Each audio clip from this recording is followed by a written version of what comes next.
Alright, so I'm going to show you guys a real simple, easy way to feed line into one of these weed eater heads. This is a ryobi, one of the attach expanded things where you can break it out. A lot of the newer type weed eaters like this have this.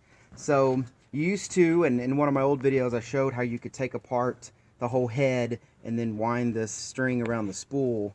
But the new weed eaters have a little bit easier way of doing it.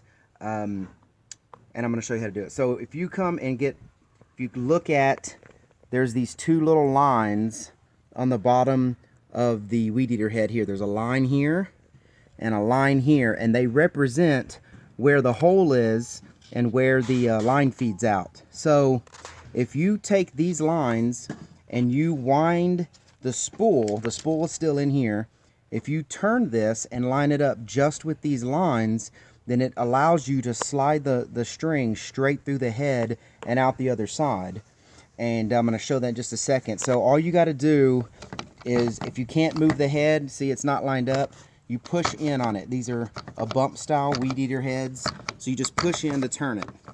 So I've got it lined up. You can see the arrow is lined up here.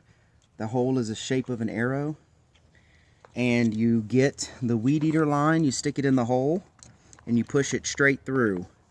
I usually cut out about 5 feet of weed eater line. That's usually good enough. This one's actually giving me a little trouble to get through. And sometimes you have to wiggle with it or move it. This is actually not your standard round line. This is Echo hex line or whatever they call it. So I'm going to try it on this side. So there it goes. So, you know, just like I did, if you're having trouble getting it through one side, try the other side. Both sides should work, but sometimes the little edge you catch. So anyways, you get this, you pull it out, and you make sure that it's even. One way to do that is you just put both ends together, pull it up. You can see this side's tight, this side's loose. Just keep pulling this side until they're both. They don't have to be perfect, but you want them, you know, pretty close. So now that they're through, this is the amount of line you're going to spool into your head. So if you look on here, it says rewind, right? Well, rewind is the direction you want to push and turn to actually put the twine back on the spool. When you bump it, it's going to go the opposite direction and spool out. So we're going to do rewind. And again, I'm using kind of thick string, so this is probably a little tougher than some will be. But essentially you just,